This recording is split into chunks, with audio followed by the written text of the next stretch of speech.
Long ago, five men set out from their own paths to achieve their own destinies. Now they are brothers, united under one cause. Alone they are strong, together they are unbreakable. They are bonded by metal.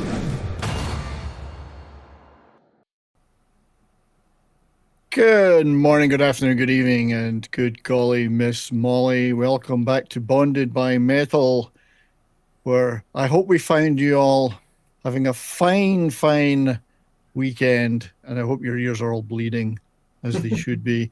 I'm pleased. I'm that 70s rock fan, Brian, if you wish. And I would like to introduce my fellow channelists. How would we describe it? Channelists. Pope Metallicus the first. How are you, sir? I'm doing excellent. I'm glad we're finally getting to this topic because this has been one of my favorite albums this year, so I can't wait to talk about it.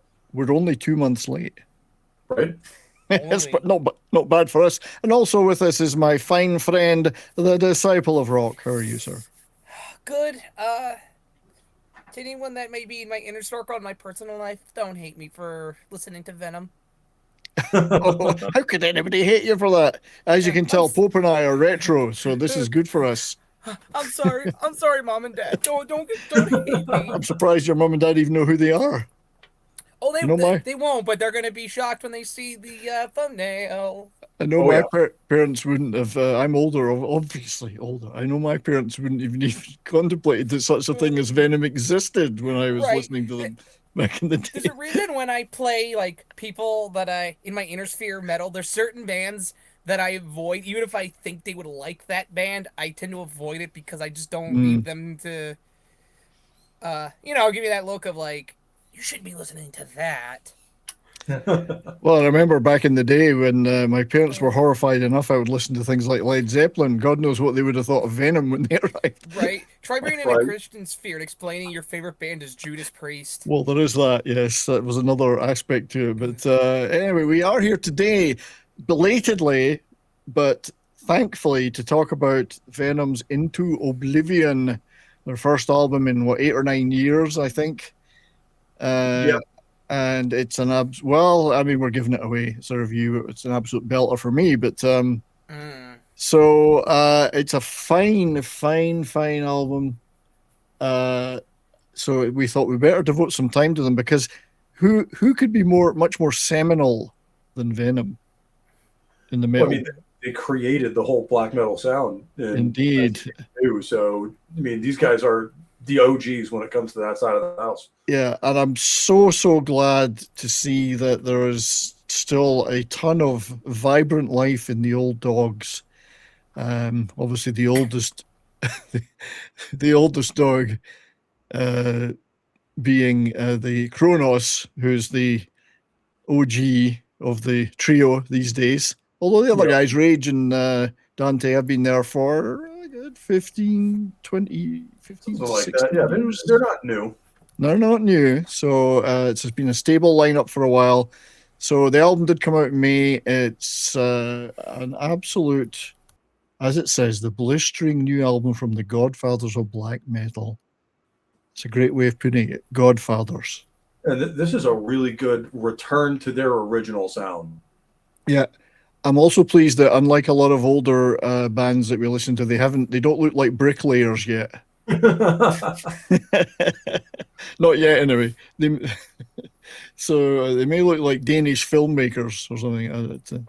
Yeah, but Cronos has never looked young, so he looks like he's never aged a day.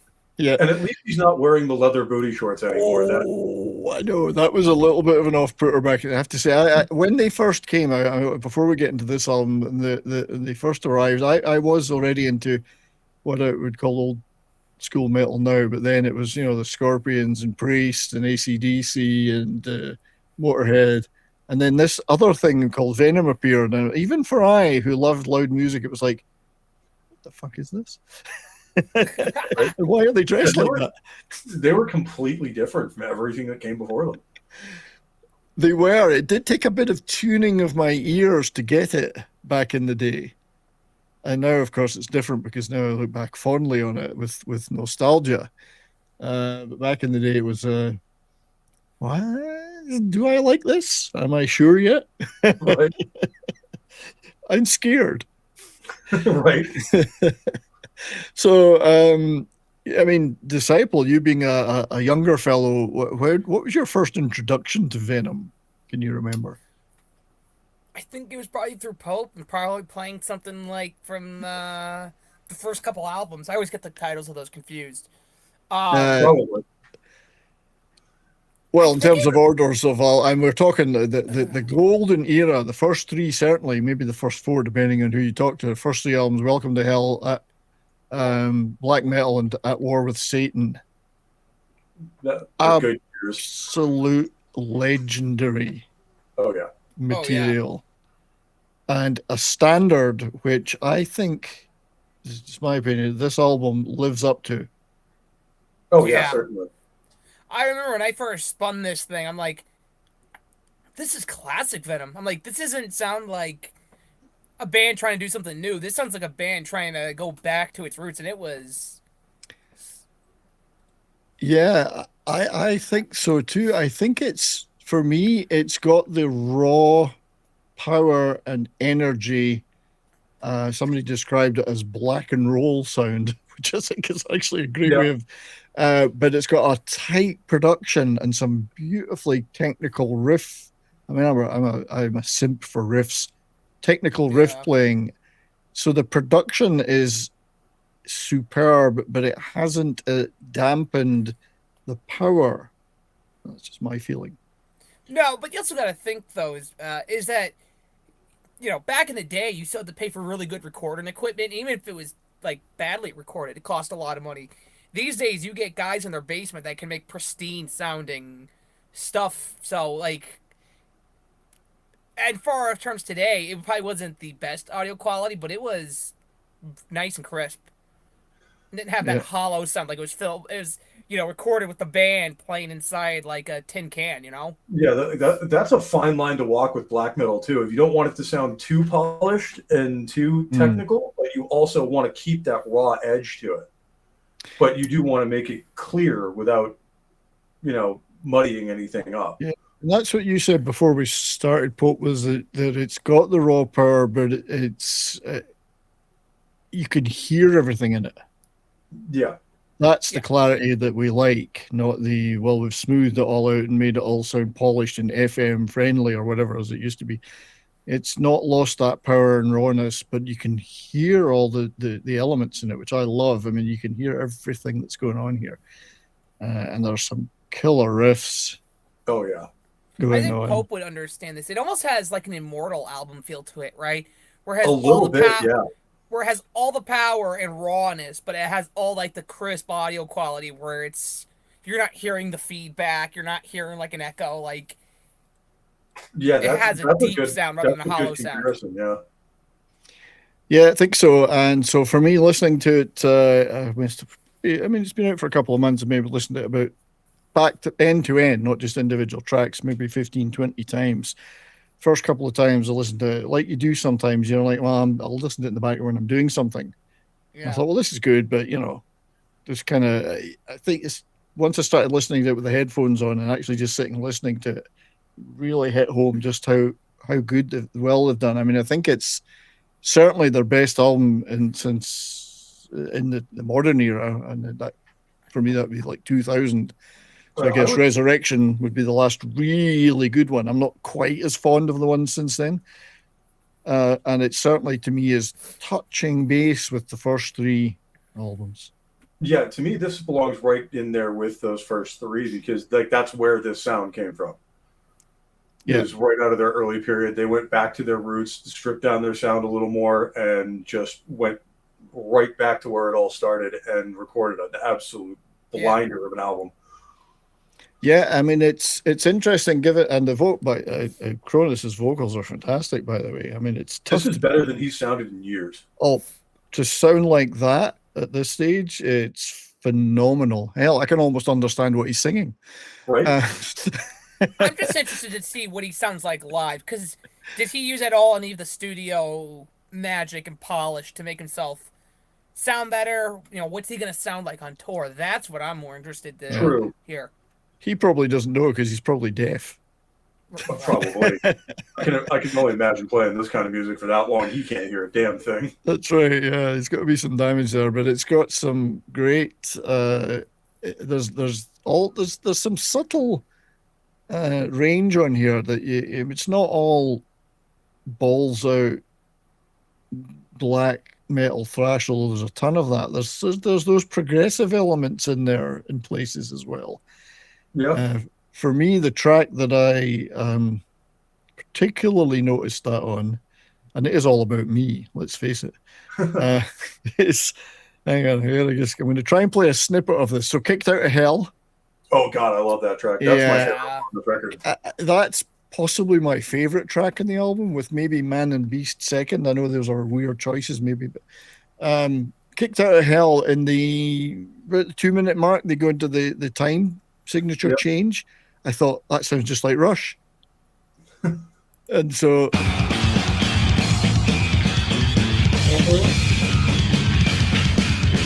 now I thought, oh, that sounds like Rush. So, I had the same thought. I was like, that sounds like something Geddy Lee would do. Like, that's not something you expect from Venom. No, it's funky almost. Yeah. I just love how we could do something that's not even remotely close in the style to Rush, and Brian finds a way to bring up Rush. I do every time.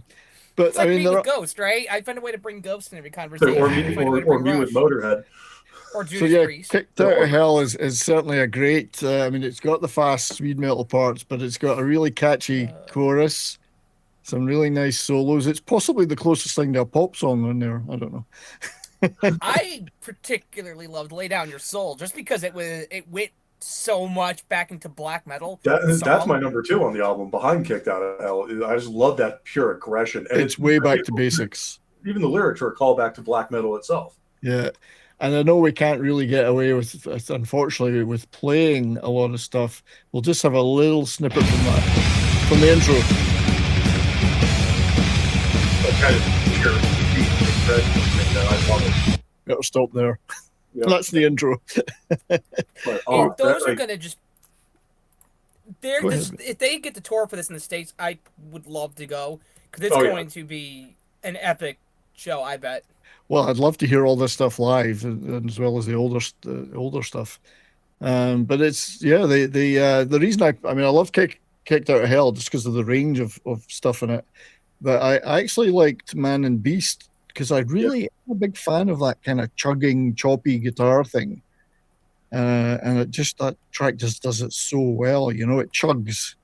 So it's maybe not fast. They can come at you in a couple of different ways. It'll either be like fast and aggressive, like black metal, or Lay Down Your Soul, or they can kind of go with a little more slow and doomy style, like just like Man and Beast and a couple of other ones. Yeah, there's a few of those. Dogs of War is quite chuggy as well. And another thing I liked is the fact that they didn't feel the need to overstay anything on this. The songs are pretty tight. A lot of them are just around between 3 and 4 minutes. There's nothing wasted on them. Everything's pretty concise, which I like. And like you said, they don't overstay their welcome at all. Like, they do what they got to do. They end the song and move on to the next thing. There's no 20-minute songs in here. They have done a couple in the past. Yeah, if somebody could, tell Kevin Shirley that, so Maiden can go back to this period, that'd be fantastic. Oh, that would be good. So, and it didn't feel like I liked what it did too.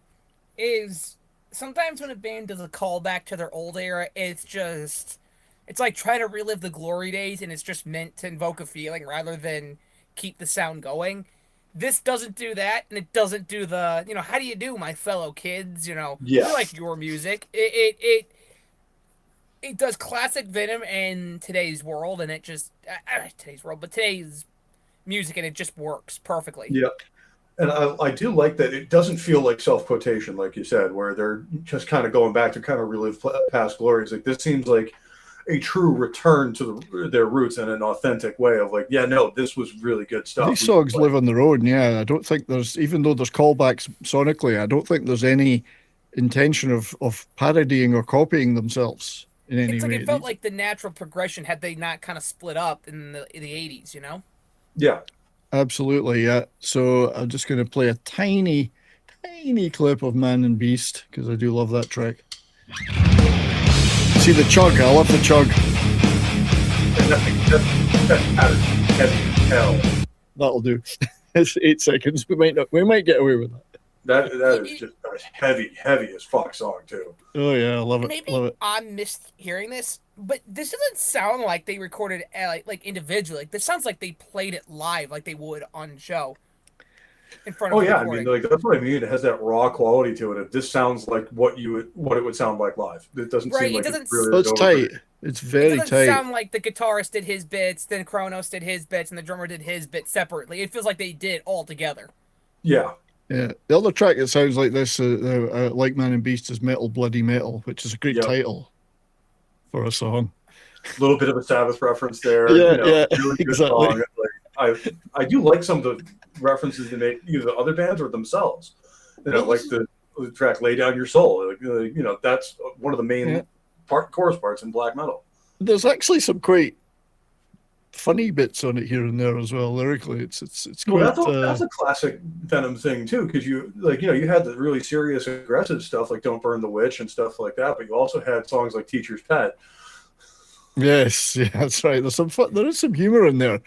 I even think like songs like even like "In League with Satan," like a lot of their stuff, they don't sound like a typical black metal band, like actually being Satanist. It sounds more just like we're just trying to be offensive. Yeah, we're just trying to be edgy.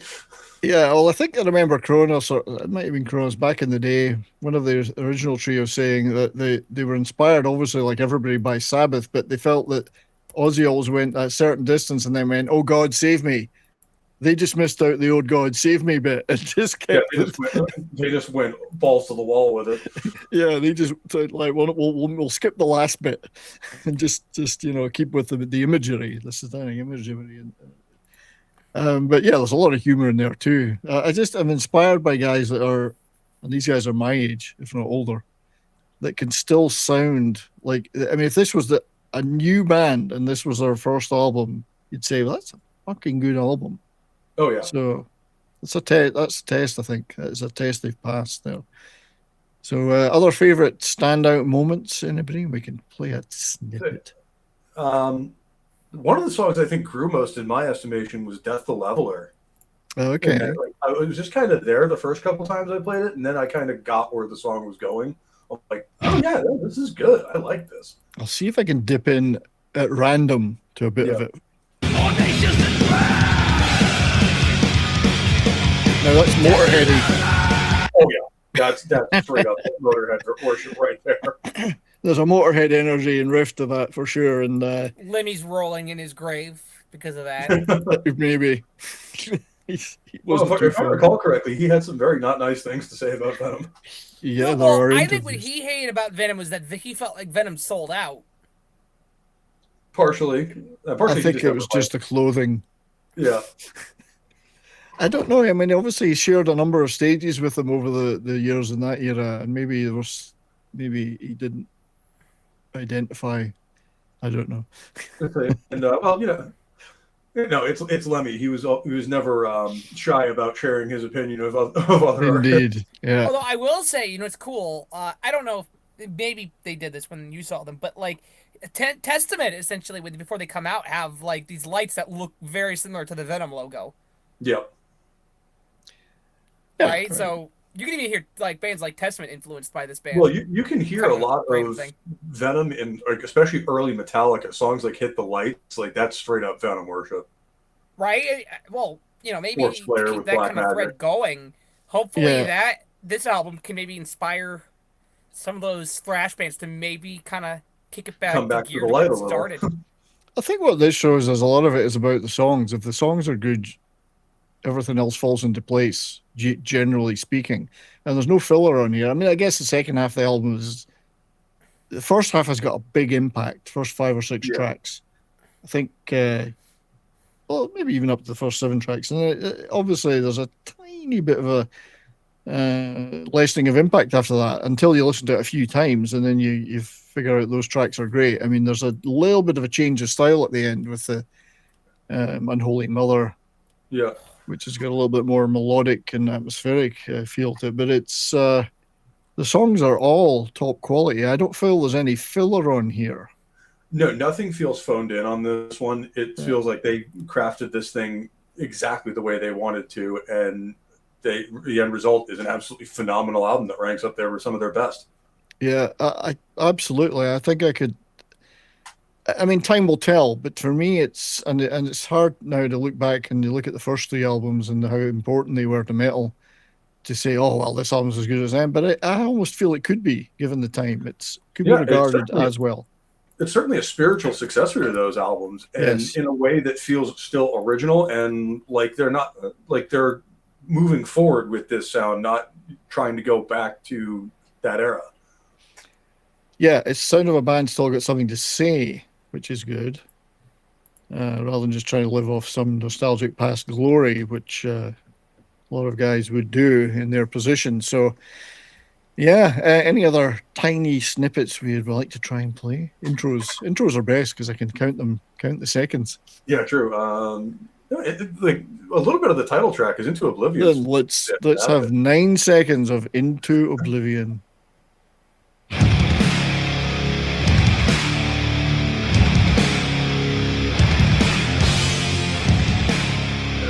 That's 8 seconds. As soon as I heard that, when I put on the record, I was just like, "Oh, we're in for a ride here." Oh yeah, what a chunky riff. It's like because a lot of their previous stuff has kind of sounded a little bloated, a little, just kind of hard to describe, but just. Oh, I know what you mean. Yeah, I know what you mean. Yeah, and this was like going right back to their early shit. So I was like, oh yeah, no, I know where they're going here. Yeah, it's powerful, great riff, but still there's a melodic element to the song, and it's kind of groovy. Gets kind of groovy later on. It's weird. There's a groovy sound to some of it, which is maybe some people wouldn't like that, but it kind of swings a bit in places. Yeah. I don't know how else to describe it because I'm not a professional reviewer. I just talk shit on YouTube. Right. It's like if you're looking for actual technical advice, we're not that channel. Go see Rick Beato if you want technical stuff. Yeah. There you go. See, it's groovy. Yeah. It's like that particular snippet, it does kind of sound like groove metal, like early Pantera and stuff like that. There's a little touch of that in there, which it's kind of swings a bit. It's nice. I'm gonna liken it back to. I hear a lot of the New Testament album in this, and I'm not saying Testament copied because Testament's album came out first, but I am saying there is a lot of parallels between them and Testament. Yeah. Well, Testament are bound to be one of those bands, like many, that are influenced heavily by Venom, or the first round of those Metal Bathory, Merciful Fate. Yeah. The first round of what you'd call black metal genre, I guess. So there's these guys. That's why I say they're seminal. Yeah. Venom should be regarded in the same tones as bands like Sabbath and Motorhead, and They're much more influential than many would give them. Normies would ever understand. I hate to say that, normies. Yeah. So Hosers, that's Canadian. Posers. P-O-S-E-R. I know. Oh. Well, I know. I mean, I didn't mean to disrespect anybody that's listening to any kind of heavy music, but I think they're very important, Venom. So it's nice to see that they're living up to that mystical reputation from that long ago. Yeah, it's emerging from the mists of time to assault our eardrums one more time. Yeah, and they've thrown some other stuff on there that's a little bit melodic, like Legend and Holy Mother. Sort of slower with more reflective stuff in it, but it never fails to kick ass regardless.